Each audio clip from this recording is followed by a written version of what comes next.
Okay, how's everyone doing this morning? Hey y'all. Hi, Awesome. get started here. Red, you're on, right? Yep.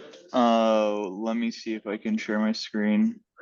Oh, let us do our little intro here first, and then I'll kick it over to you. Okay, sounds good. Okay, cool. So yeah, everyone, welcome to the Tory Tech Talks. Um, so yeah, sorry, I'm just checking that our new people were on. Um, cool. So yeah, we're hosted by Tory. Maybe Jason, you can take it just for a moment and give people a quick tour of what we are. Sure. So Tori is an AI platform that helps the 90% of hotels that are too small to staff a full sales team take the labor constraint off of growing their direct channel.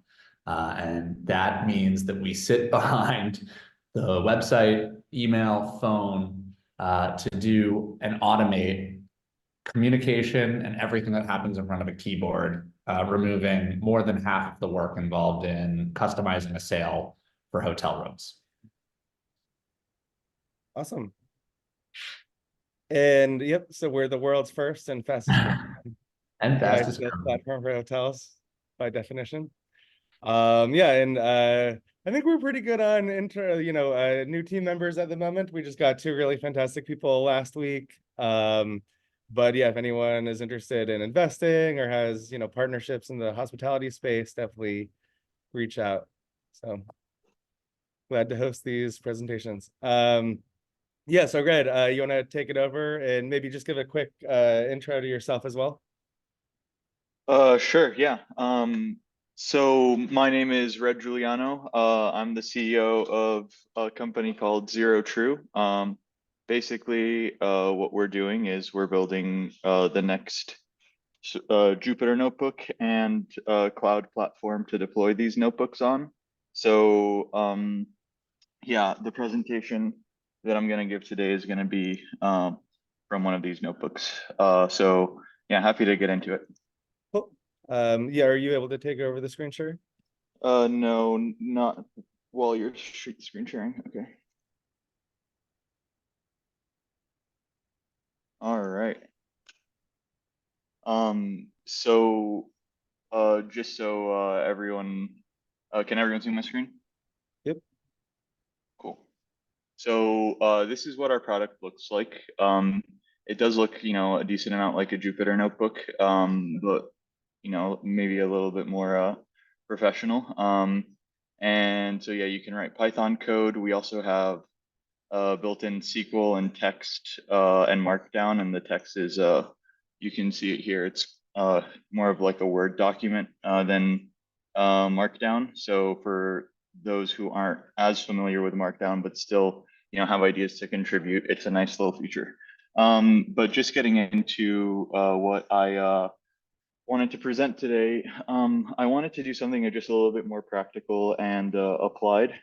And I think there's going to have to be a part two, just because there's been so much going on, and I haven't had time to fully do everything I was planning on doing, which is kind of an end-to-end thing. But um, basically, a while ago, actually, maybe around 2 years ago, a little bit less. I was just looking for a side project to work on, and I was interested in music, but I haven't ever really done any. I've never played an instrument. I've never, learned any kind of music before, so I didn't have any background there that I could leverage.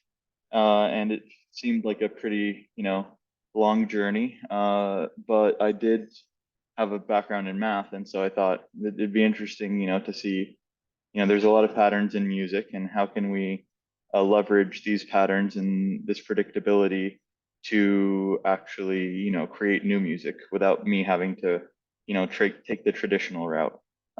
So yeah, that's what we're going to be exploring today. So basically, there's been people generating music with AI for a little while now, but the previous versions were a single instrument only. So a little while ago, I was trying to find it, but Google came up with a little app where it would generate a sort of Bach, and it would generate kind of one instrument, and it was interesting, but basically that case was kind of solved and it was pretty simple.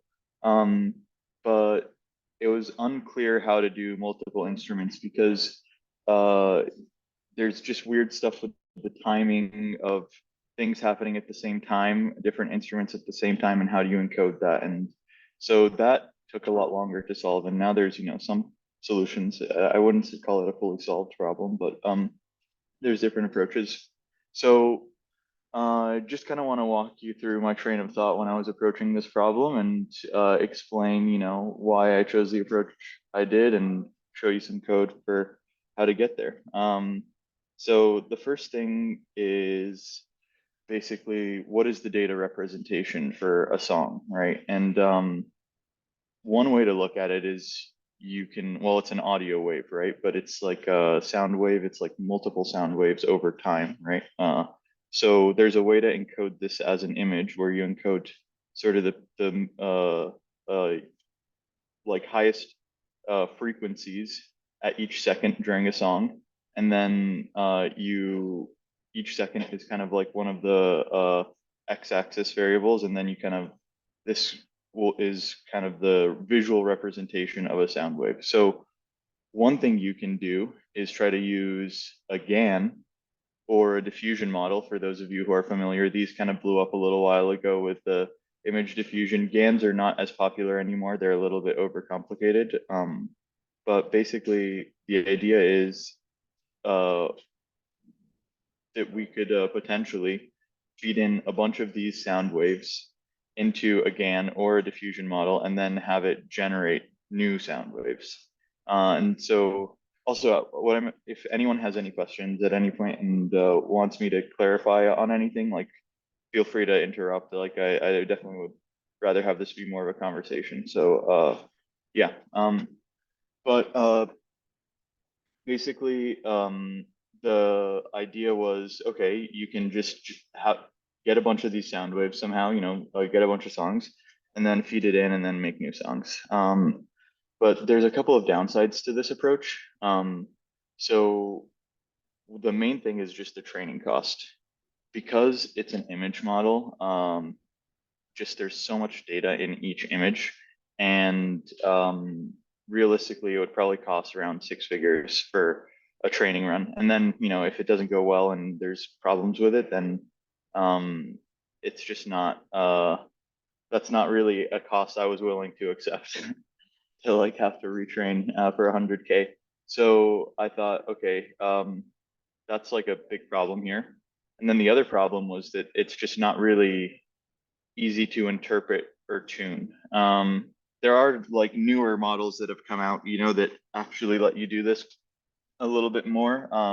But again, like these people have crazy research budgets to try this stuff, and I didn't. So yeah, my thought was, I need a much more efficient approach to be able to solve this problem.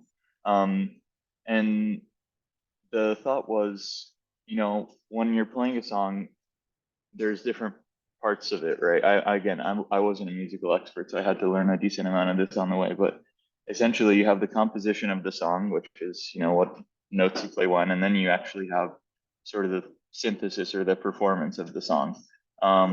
So basically, the issue that I was running into is that this image approach was kind of trying to do both at once. And I realized it was much more efficient to focus just on uh, digital music and like just on like basically a different representation of the music where it was just the composition. So essentially the idea was you can take these musical score sheets and then represent them as kind of digital music files, like something you would see almost like in a garage band, or for any of you who have played with a MIDI keyboard where it's literally just using MIDI files. And the advantage of this is that it's really sparse. So essentially you're only storing the notes that you play, not the notes that you don't play. So in this example with the with the spectrogram, you know, or the sound wave example, you have to store all of this black is just like 0 decibels. It's a frequency that isn't even present, but you still have to store it in the image. So it's really, really inefficient because you're only going to be playing a couple notes at a time. So um, after kind of finding this insight and going down a little bit of this rabbit hole, I found a data set that could be used. And this data set is called the lock MIDI data set. And I just wrote some code here to download it. It's available at this URL. I'm going to make this app/notebook available for anyone to use if they want to replicate or you know, work with this or in any way, and it's going to be updated over time. So but this is where the data is. I have a little flag here to download and extract it, and then here we have a way to actually visualize what's going on. So there's a bunch of artists that were downloaded. Let's see who could be interesting here. Bocelli, for example. So once you select him, you have all these different songs. The classic, I mean, I'm Italian, and I mean, this is a pretty famous song, so Con te partirò. So this is one of the songs in the data set. What the app is doing right now, I have the code for it here, is it's basically loading that specific song, and then it's going to plot and create an audio file that we can listen to. Hopefully we can listen to it. I'm not sure how Zoom is about sharing sound. Okay, so here's what Conte Partirà by Bocelli looks like. And then here, if let's see, I don't know. Let me know if you can hear this. It usually sounds really bad because synthesizing the music, I'm not like I didn't spend much time on that. So can you hear this?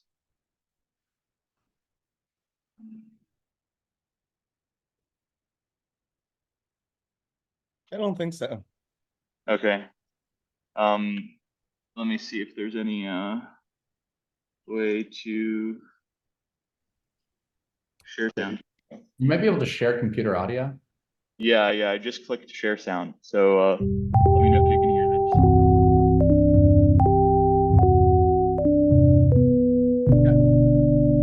Yeah.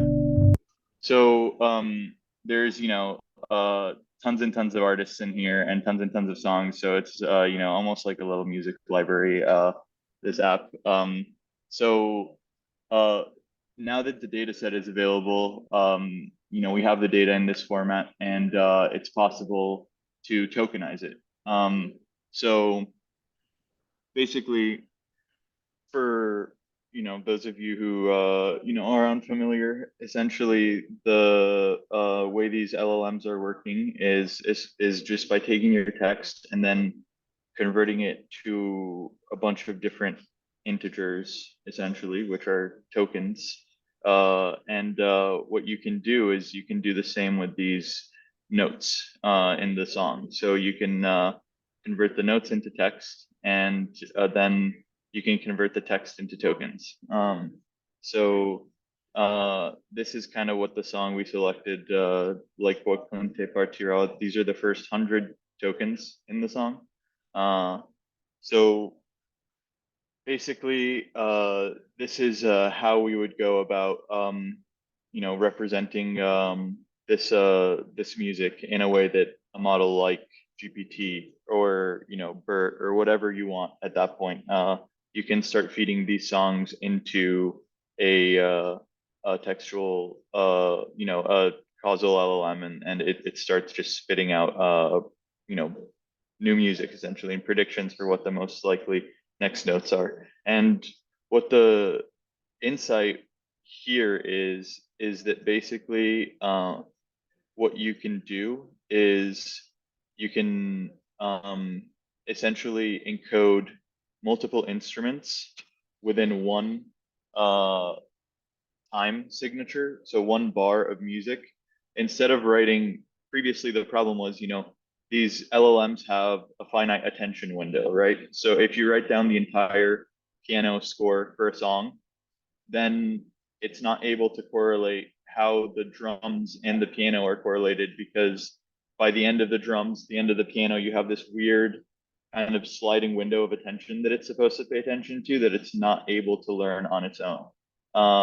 So the way to fix this problem is to basically encode the data more positionally. So you encode a couple bars at a time, and you encode all of the instruments in that bar at the same at the same time. So you would only have a couple notes of each instrument, and that way you have these samples that contain multiple instruments that the model can learn, and you can prompt the model in interesting ways. So what you can do is you can just keep all the instruments the same except for the one you want to redo, and then switch up the order of the way the sentence is written essentially, and ask GPT like regenerate the drums here, or something along those lines. So yeah, the only thing that's left to do at this point, now that we have all of the data loaded, is essentially just to train the model. So How much I didn't have data are you training on, by the way? It's just the one song, or? no. There's like I think it's like 40,000 songs Oh, wow. in this data set, and this can help you visualize all of them. So yeah, basically like these are all different artists that are available. And I just saw Eminem. Can you play Eminem? yes, let's play Eminem. That's pretty fun. I think actually this is the other nice thing is this is searchable. So boom, Eminem. There we go. Now it's gonna load his songs. What do we got? Any the real Slim Shady? Any other recommendations? I think Yeah, let's go for the real Slim Shady. yeah. All right, so this is gonna take a sec just to process it into the image and then audio file, but then we'll be able to all listen to a terrible rendition So the data set does have of a the real. variety, so it's not too focused on just one type of music or one type of instrument, I guess. No, it's not. And the nice thing is that basically with this data set and with this kind of tokenization strategy, you can get really fine grained over time. So right now we're just writing like the tokens like, okay, this is, the first bar, these are the instruments, but you could imagine like at the beginning of each bar, you have a genre token. And so that way you could prompt it to, hey, actually generate this genre. And you could, maybe in the middle of a song, even start changing the genre you ask it to generate and see if you can get more of a fluid transition. And you could even insert the artist's name here. So it's very flexible, and that only adds kind of one vocabulary token. So the way these models work, right, is they have to build a probability map between all of these different tokens. So here you can see we only have 254. I think in total with something like this, we would wind up with 400 something tokens. The current models are using like 58,000. So what that means is that at every layer, it's essentially having to model 58,000 by 58,000, like what's the next most likely token. So when we reduce that size down to somewhere around 400, we have a lot of room we can play with, and we can retrain really fast. Let's say like we want to have a song that sounds half like Eminem and half like Andrea Bocelli, like in the middle. That would be something that you could potentially sort of tune the model to do, or retrain the model from scratch to be able to do, and it wouldn't be insanely expensive. But yeah, let's listen to the song.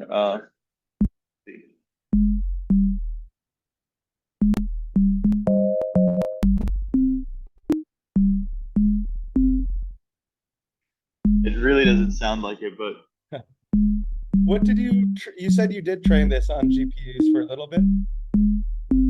Yeah, so I was, What GPU this did was, you use to train it? Was it like an A100? Can you do something smaller than that? yeah, you can do something much smaller than that. I think you honestly don't even really need GPUs depending on how long you're willing to wait.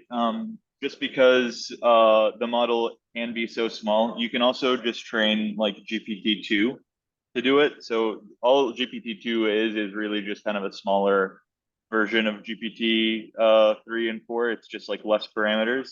So basically, depending on how much you want it to learn and memorize the data set, the smaller it is, the better almost, because you want it to be creative and not essentially just repeat the songs. So the less parameters you have, the less ability to overfit the model has.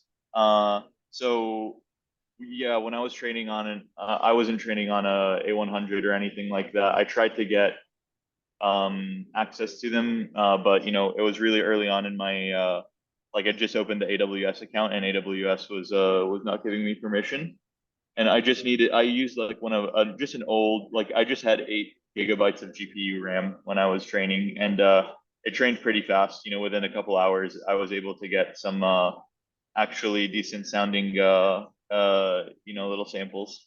Nice. Yeah. Um, yeah, so I wasn't able to get that far this time. I need to resurrect the second half of the code. But I'd love to uh, come back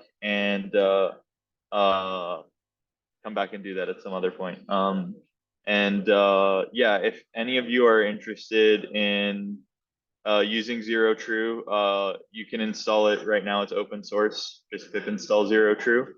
And if you want to share stuff, I'm going to send out a link to this app at a URL. So you guys can play around, explore this data set, and uh, yeah, then kind of see what the code looks like to do something like this.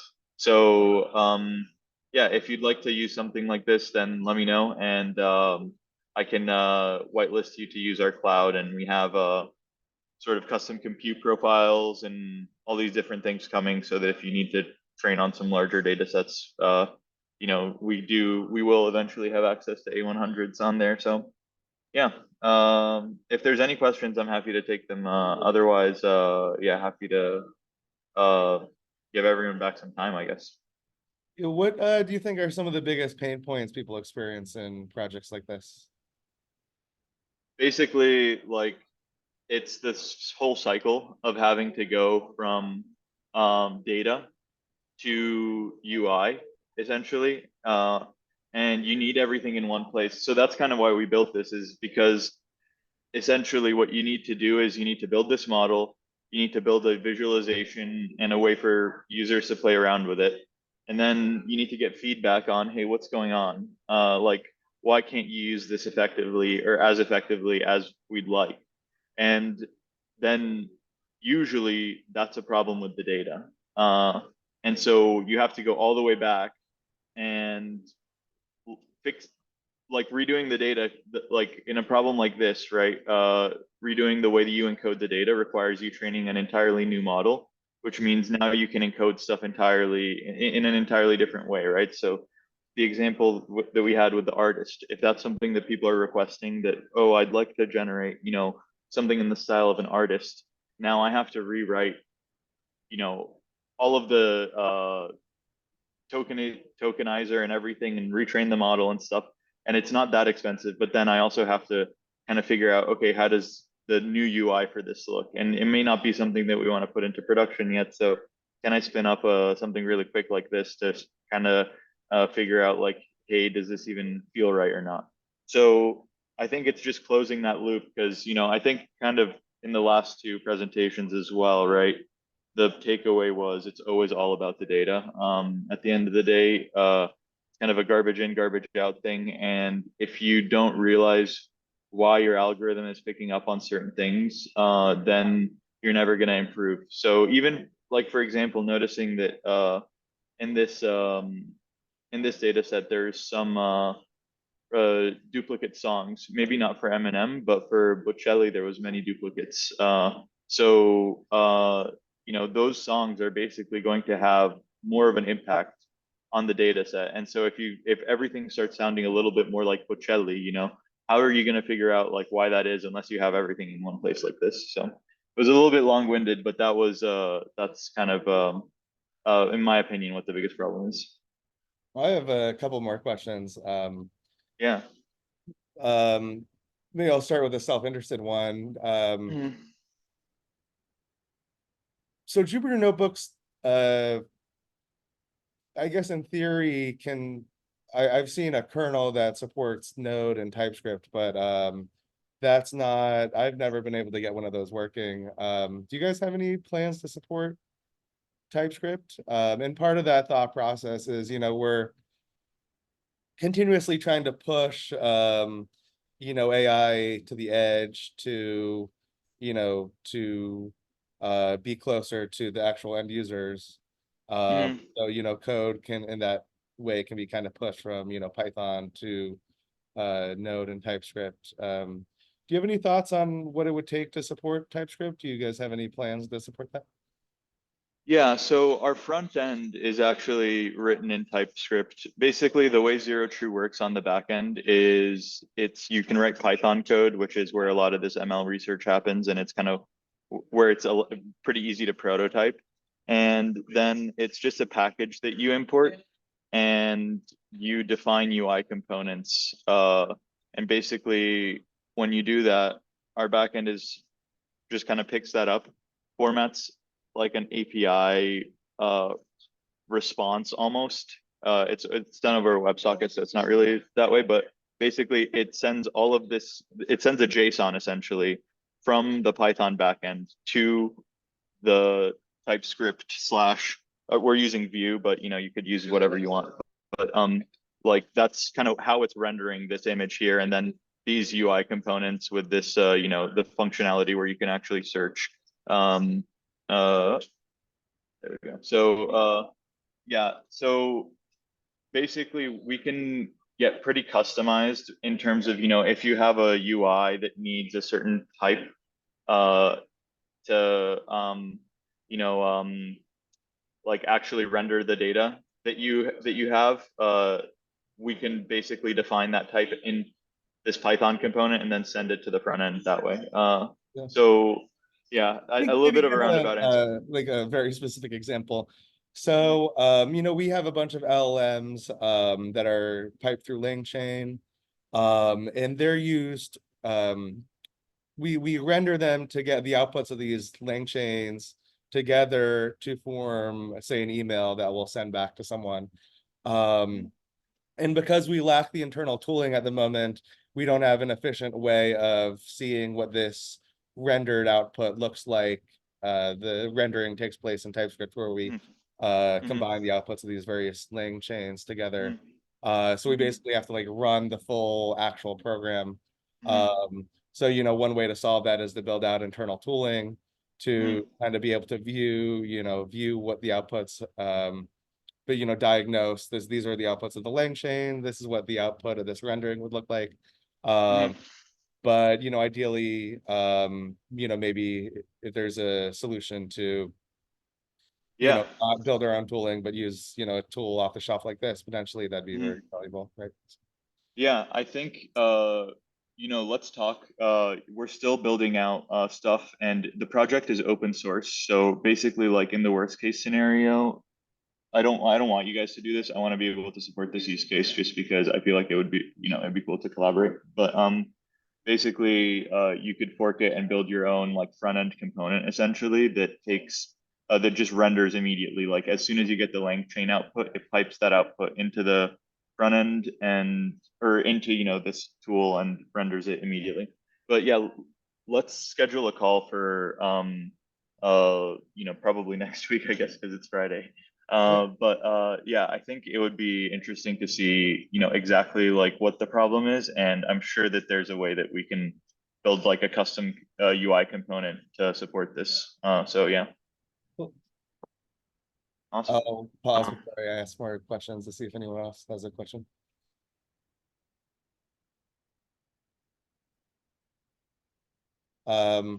Yeah, so can you talk a little bit about I have a question, Ren. Yes. You have you seem to mention that you had the generation up and working of like generate new songs. Yes. Which was more fun, playing with like a random seed to start with, or would you like construct a bar, or like what was the most interesting emergent music behavior from using this type of training to create music?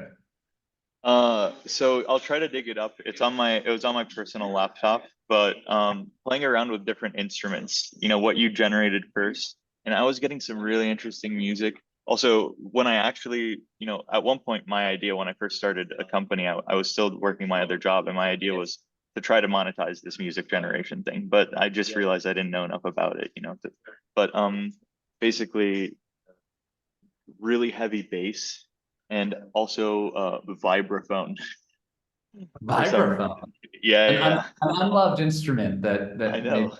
key to all of Yeah, electronically generated music or AI generated yeah, music.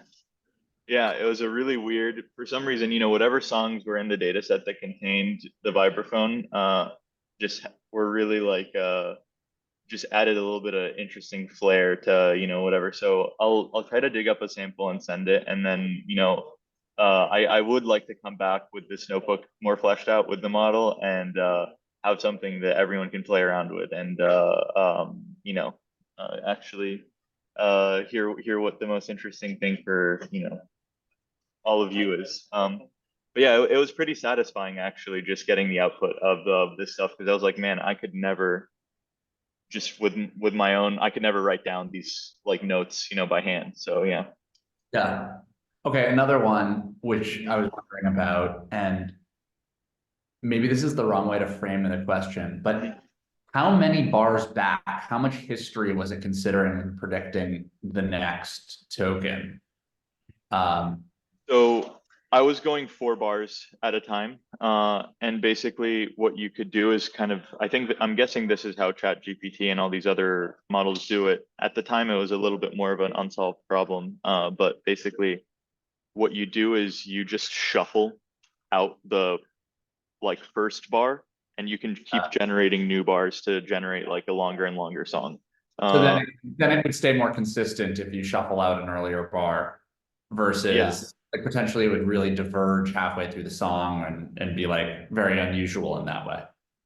Well, yeah, exactly. If you just tried to generate a new bar with it, like if you just tried to generate 4 at a time, it would have this very choppy, like it might just play two Yeah, entirely different songs. Yeah, exactly. right. It would sound like a girl talk song. Yeah, it could be an interesting way to do it. But yeah, there's all these different ways you can play around, and you can actually edit within a bar, right? You can go back and say, hey, actually like regenerate the drums here. And Yeah. some of the other like this kind of became an approach that a few people played around with. And some other people have like a note density parameter where it's like how many notes do I even want in this bar? So, you can turn that up or down as a parameter that you can tune. So it gets, pretty customizable, but yeah, you have to always, retrain, rebuild the UI, get the feedback, see if it's useful, like see what else people are requesting. So yeah, I just realized I didn't know enough about music to be able to do this. Yeah, but great questions. Thank you. I'm appreciating you know these are all fun questions to answer. Yeah. You It's a were great project. Thank you for sharing it. This is really cool. And Absolutely. honestly, I think the product is the Zero Tree product. It looks amazing. Having been a baffled business person type interacting Hmm. with your notebook, uh, Hmm. this would be a little bit less prone to user error on my part if engineering can show me this instead. So I'll stump for you there. Awesome. Appreciate it. Yeah, I think that was the goal, right? I was always communicating with people who had to, then eventually make decisions or evaluate stuff, and um, just having to go from a notebook to something else, it was just painful for everyone.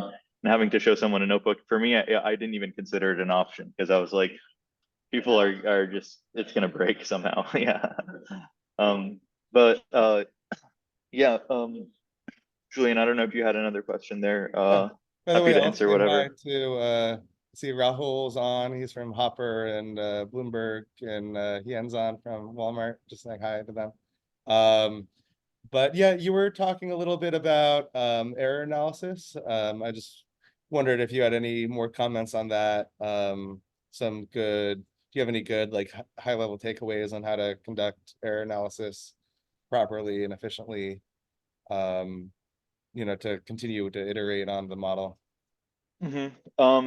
So with the training part, I was basically just looking at the like, because this was just like such a self-contained problem, right?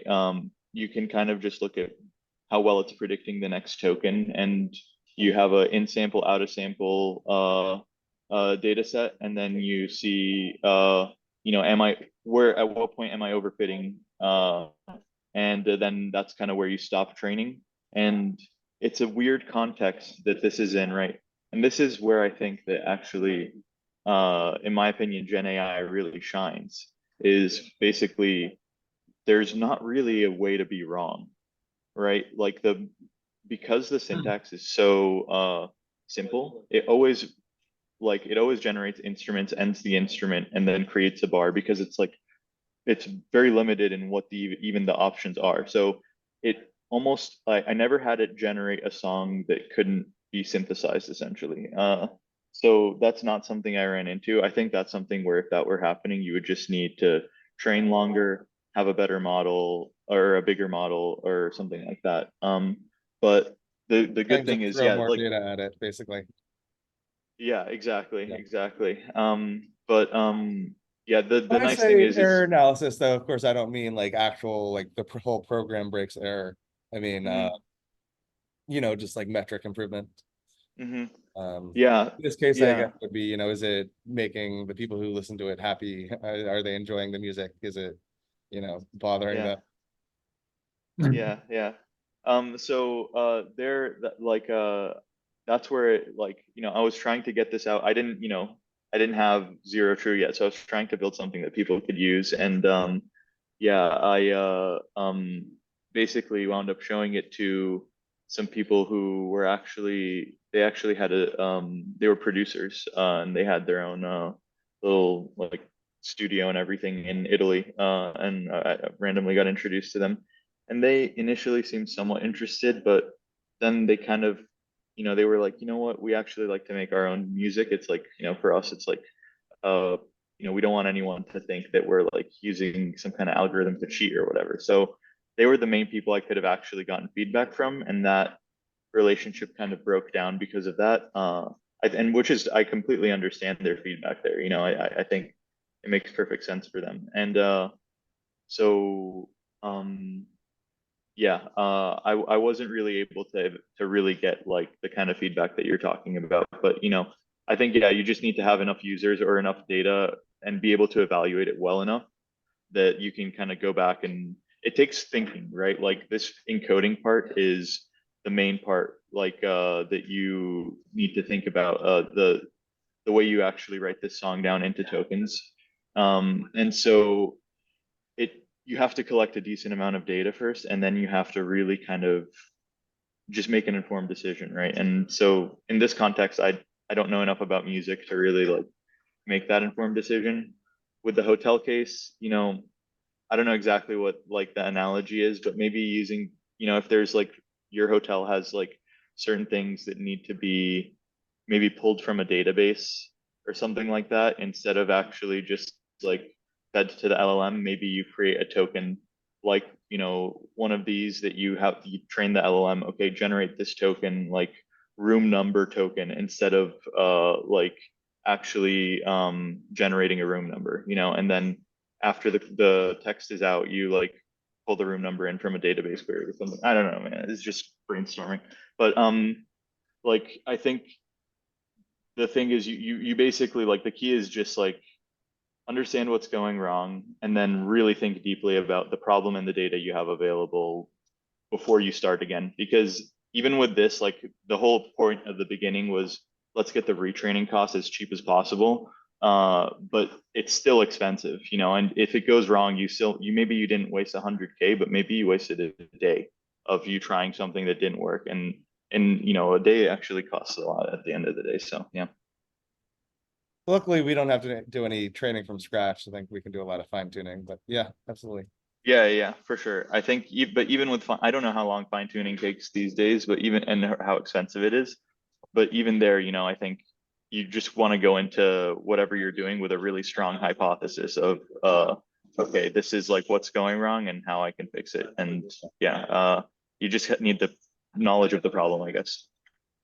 Yep. Okay. Um, Any final questions or comments from anyone?